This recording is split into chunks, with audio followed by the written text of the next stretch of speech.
NS with academy में आपका स्वागत है। आइए आज हम फिर से जो है टॉपिक लेके आए हैं पॉलिटिकल साइंस का। और आज हम सिर्फ एक ही टॉपिक के सवालों के जवाब जानेंगे मार्क्सवाद से संबंधित। ठीक है, चलिए आइए, जिसे हम समाजवाद भी कहते हैं। देखिए, पहला सवाल है हमारा, वैज्ञानिक समाजवाद का जन्मदाता माना जाता है, मतलब किसे माना जाता है? मार्क्स को, ओवेन को, एंजेल को या फिर लेनिन को? बताइए आप लोग। इसका ऑप्शन हमने बता दिए हैं, अब इसका आंसर आप लोग दीजिए। तो इसमें पहला हो जाएगा आपका मार्क्सवाद, मार्क्स। ठीक है, अगला देखिए, अगला सवाल है आपका, निम्नलिखित में से किस एक क्रांतिकारी पंथ के एक मसीहा के रूप में माना जाता है? किसे? यहाँ पर किस की जगह किसे होगा कि निम्नलिखित में से किसे एक क्रांतिकारी पंथ के एक मसीहा के रूप में माना जा सकता है? तो थॉमस हॉब्स पहला ऑप्शन, फिर कार्ल मार्क्स, लोहिया, रूसो। बताइए किसे माना जाता है?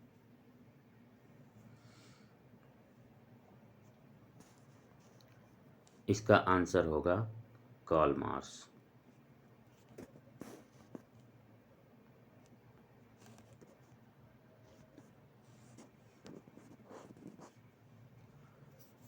चलिए अगला हम लोग देखते हैं,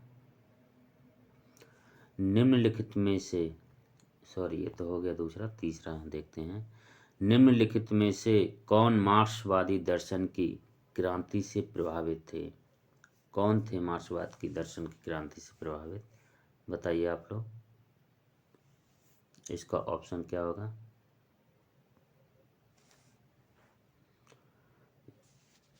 जयप्रकाश नारायण, महात्मा गांधी, स्वामी विवेकानंद, राजा राम मोहन राय। क्या होगा? इसमें भी होगा जयप्रकाश नारायण। ठीक, अगला सवाल देखते हैं, चौथा नंबर, यदि प्लेटो आज जीवित होते तो वह आधुनिक साम्यवादियों से अधिक साम्यवादी होते।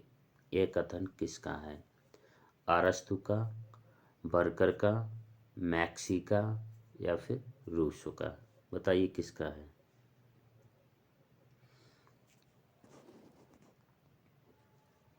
इसका आंसर होगा मैक्सी। चलिए आगे देखते हैं हम लोग, 5 नंबर क्वेश्चन, विश्व में प्रथम समाजवादी राज्य की स्थापना किसने की? माओ ने, स्टालिन ने, लेनिन ने या फिर मार्क्स ने? बताइए किसने की? का आंसर हो जाएगा लेनिन। मार्क्स के राज्य और क्रांति के सिद्धांत मुख्यतः प्रभावित हैं, किससे प्रभावित हैं? फ्रांस की क्रांति से, अमेरिका के संघर्ष से, जर्मन शास्त्रीय दर्शन से या फिर सभी से? बताइए इसमें ऑप्शन क्या होगा?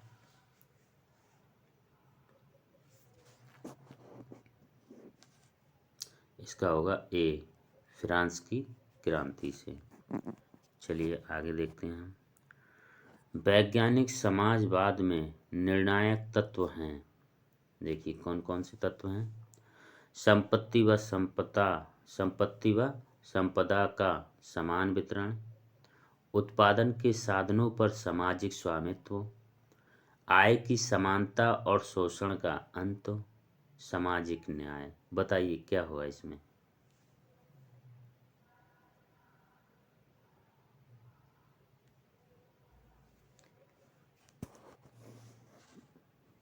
इसका आंसर हो जाएगा 2 नंबर। ठीक है, उत्पादन के साधनों पर स्वामित्व, ठीक है, सामाजिक स्वामित्व।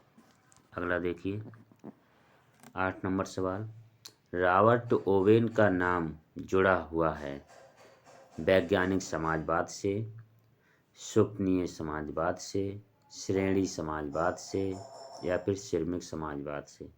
बताइए किससे जुड़ा हुआ है इनका?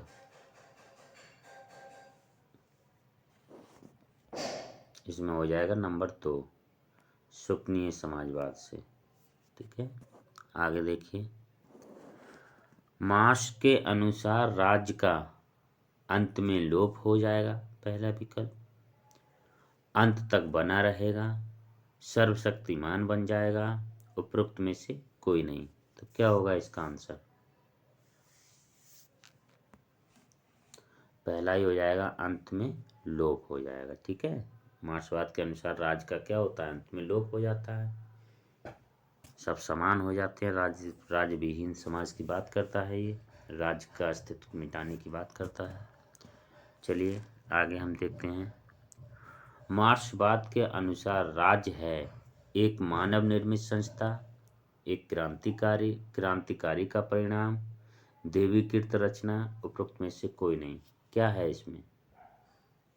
राज्य क्या है? मानव द्वारा निर्मित है, या फिर क्रांति का परिणाम है, या देवीय शक्ति द्वारा रचना की गई है इसकी, या कोई नहीं इसमें से?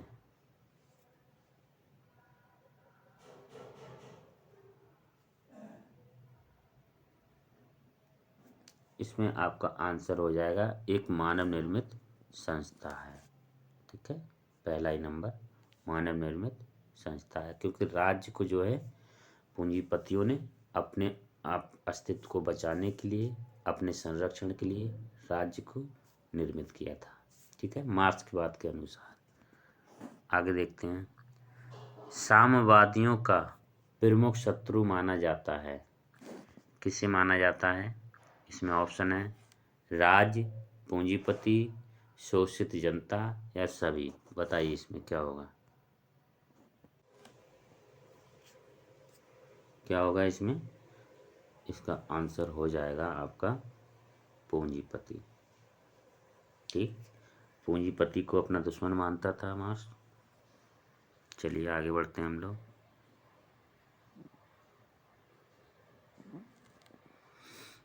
Origin of the family, private property and the state किसकी रचना है? मार्क्स की, लेनिन की, एंजेल्स की, या फिर स्टालिन की? बताइए किसकी रचना है ये? इसका आंसर हो जाएगा एंजेल्स। ठीक है, जल्दी जल्दी हम लोग करते चलते हैं सॉल्व सारे क्वेश्चनों के जवाब।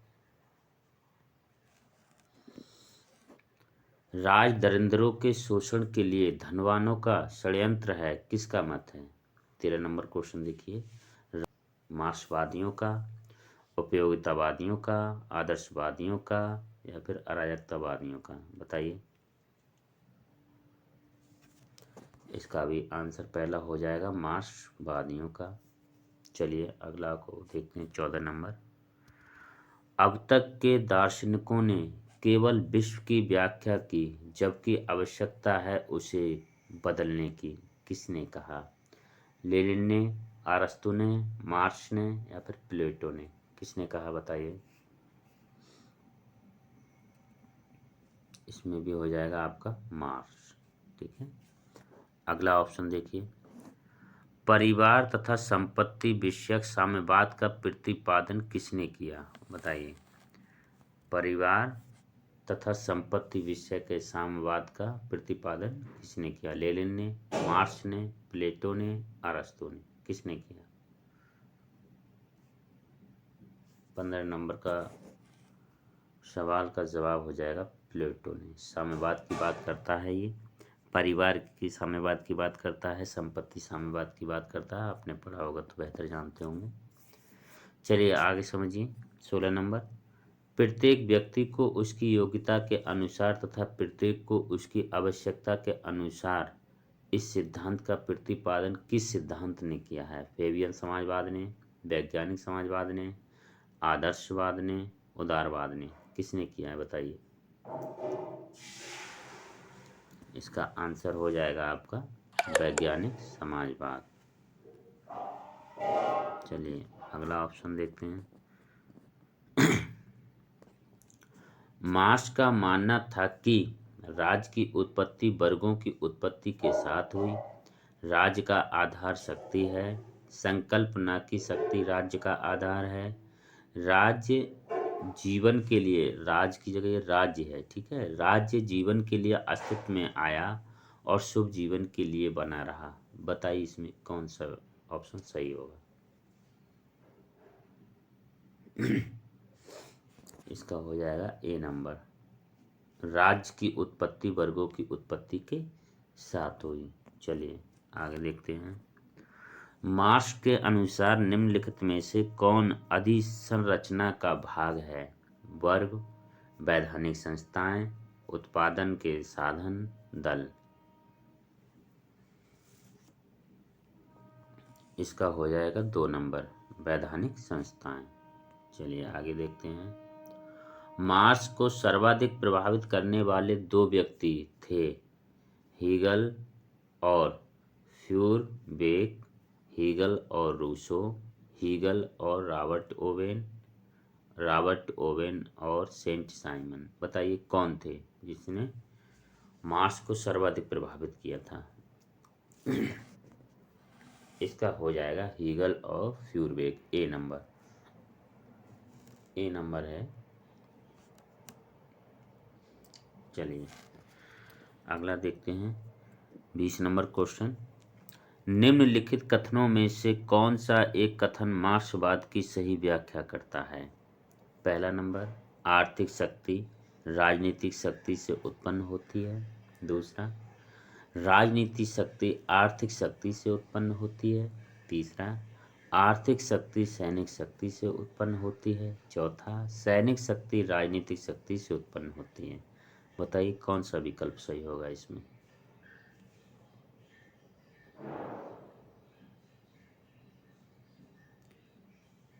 इसका हो जाएगा नंबर 2।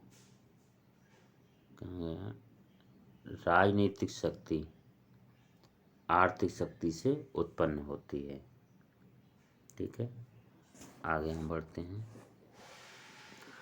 मार्क्स ने साम्यवाद को एक अस्त व्यस्त स्थिति में पाया और उसे एक आंदोलन बना दिया। उसके द्वारा उसे एक दर्शन मिला, एक दिशा मिली। बताइए किसने कहा ये? वेंथम ने कहा, मिल ने कहा, ग्रीन ने कहा या फिर लॉस्की ने कहा? बताइए ऑप्शन। इसका आंसर हो जाएगा चौथा नंबर, लॉस्की। ठीक है, अब देखिए 22 नंबर क्वेश्चन है। 22 नंबर सवाल का जवाब दीजिए कि निम्नलिखित विचारों में से मार्क्स ने हीगल से कौन सा विचार लिया? 1 नंबर, वर्ग संघर्ष का सिद्धांत। दूसरा, अतिरिक्त मूल्य का सिद्धांत। तीसरा, द्वंद्वात्मक पद्धति। चौथा, उपरोक्त में से कोई नहीं। बताइए कौन सा मार्क्स ने जो है हीगल से कौन सा विचार लिया था?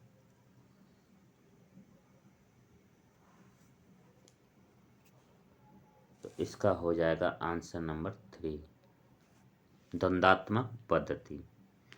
अगला सवाल देखिए 23 नंबर। किसने मार्क्सवाद को युग का भ्रम कहा? एक्टन ने, एरन ने, पॉपर ने या फिर लास्की ने? बताइए किसने कहा?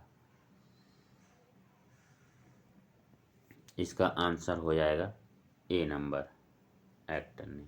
ठीक, अगला देखिए। स्टेज एंड रेवोल्यूशन पुस्तक के लेखक कौन हैं? मार्क्स, स्टालिन, लेनिन या फिर एंगेल्स? इसका आंसर हो जाएगा लेनिन। ठीक,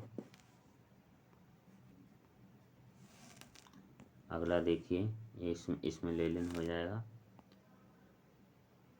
25 नंबर। प्रॉब्लम्स ऑफ लेनिनिज्म पुस्तक का लेखक कौन है? स्टालिन, दूसरा नंबर मार्क्स, तीसरा लास्की, चौथा ट्राटस्की। बताइए कौन है? इसका हो जाएगा स्टालिन, पहला नंबर। अगला देखिए। कार्ल मार्क्स की निम्नलिखित में से किस कृति में उसके श्रम के प्रति उदासीनता विषयक विचार मिलते हैं? पहला नंबर, कम्युनिस्ट मैनिफेस्टो में, दास कैपिटल में, origin of family property and state. चौथा number, economic and philosophic manuscripts of 1844। बताइए किस में है? तो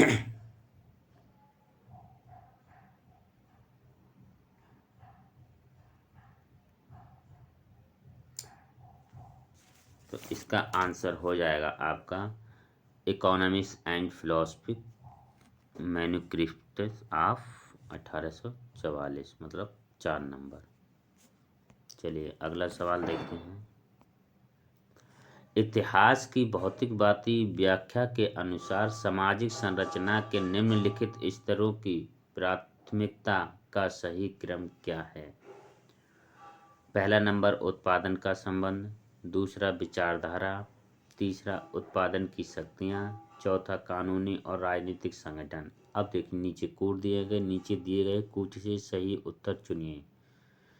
तो अब इसमें चुनिए, 1 नंबर में होगा 1 3 2 5,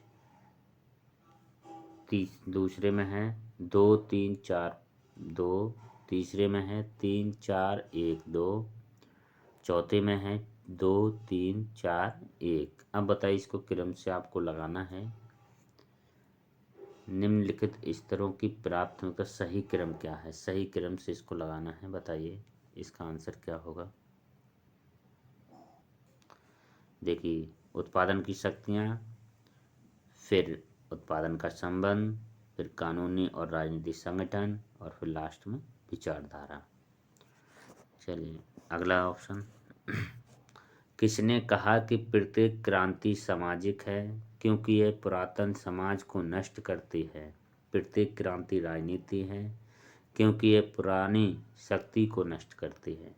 बताइए इसमें पहला विकल्प है अरस्तु, दूसरा मैकियावेली, तीसरा हॉब्स, चौथा मार्क्स। बताइए कौन सा सही होगा इसमें।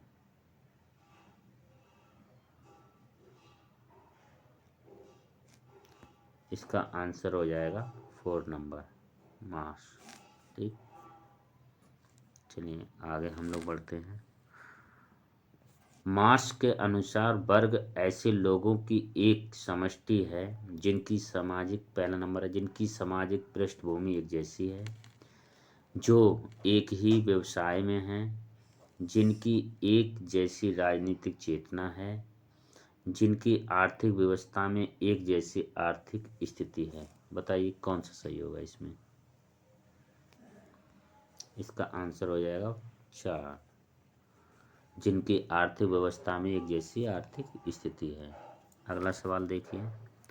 निम्नलिखित में से किस मार्क्सवादी विचारक को एक मेधावी सिद्धांतकार के रूप में वर्णित किया गया है?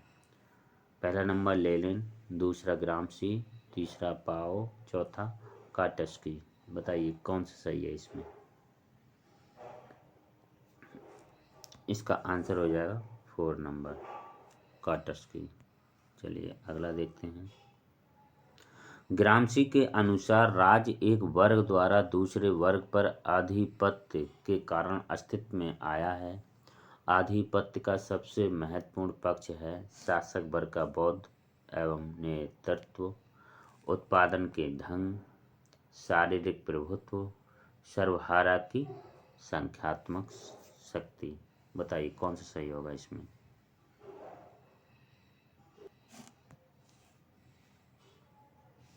शासक वर्ग का बौद्ध एवं नेतृत्व। चलिए आगे देखते हैं हम लोग। निम्नलिखित में से कौन मार्क्सवादी विचारक थे? ईगल ऑफ रेवोल्यूशन के नाम से जाना जाता है। बताइए पहला नंबर है लक्सेमबर्ग, दूसरा लेनिन, तीसरा ट्राटस्की, चौथा माओ। बताइए कौन है इसमें। इसका ऑप्शन हो जाएगा ए नंबर लक्सेमबर्ग। अगला देखिए। इस अवधारणा से कि पूंजीवाद से समाजवाद की उत्पत्ति नहीं हो सकती, किसका नाम संबंध है? पहला नंबर वाटोमार, दूसरा हैबरमास, तीसरा मार्क्यूज, और चौथा इनमें से कोई नहीं। बताइए कौन सा सही होगा। इसका आंसर हो जाएगा 2 हैबरमास। अगला देखिए 34 नंबर सवाल। निम्नलिखित में से किसने मार्क्सवाद को युग का भ्रम कहा? ये शायद दोबारा आ गया है क्वेश्चन, पहले भी शायद हो चुका है। चलिए मैं इसका आंसर बता देता हूँ। ये एक्टन ने कहा था, ठीक है, ये एक्टन ने कहा था। चलिए हम 35 नंबर के क्वेश्चन की तरफ बढ़ते हैं। अपनी क्षमता अनुसार कार्य और आवश्यकता अनुसार वेतन किस संबंध है, किससे संबंधित है, ठीक है, या किस संबंध नहीं होगा, किससे संबंधित होगा। पहला नंबर समाजवाद से, दूसरा फांसीवाद से, तीसरा साम्यवाद से और चौथा अराजकतावाद से। बताइए। इसका आंसर हो जाएगा साम्यवाद से, ठीक है। अगला देखिए, निम्नलिखित में से मार्क्स के अनुसार कौन ऐतिहासिक परिवार का प्रमुख कारक है। कौन है, व्यक्ति, जनता, वर्ग या फिर दल। बताइए कौन है इसमें। इसका आंसर हो जाएगा वर्ग, 3 नंबर। अगला देखिए, 37 नंबर क्वेश्चन है, द्वंद्वात्मक भौतिकवाद की आलोचना का प्रमुख बिंदु है। पहला नंबर व्यवहारिक पक्ष पर जोर देना, अत्यधिक भौतिकवादी दर्शन, द्वंद्वात्मक भौतिकवाद, उपरोक्त में से कोई नहीं। इसको बताइए इसमें क्या होगा। इसका दूसरा नंबर होगा अत्यधिक भौतिकवादी दर्शन। चलिए अगला सवाल देखते हैं हम। 38 नंबर क्वेश्चन देखिए, एक देश में समाजवाद का नारा दिया। समाजवाद का नारा किसने दिया, मार्क्स ने, स्टालिन ने, एंगेल्स ने, मतलब एंजेल्स लिखा है यहाँ पर, लेनिन ने। बताइए किसने दिया था। तो इसका विकल्प हो जाएगा 2, स्टालिन ने एक देश में समाजवाद का नारा दिया था। अगला सवाल देखिए 39, समस्त मूलभूत ऐतिहासिक परिवर्तन उत्पादन के साधन एवं आर्थिक शक्तियों से निर्धारित होते हैं, किस विचारधारा से उपरोक्त संबंध है। बताइए ये किस विचारधारा से संबंधित है।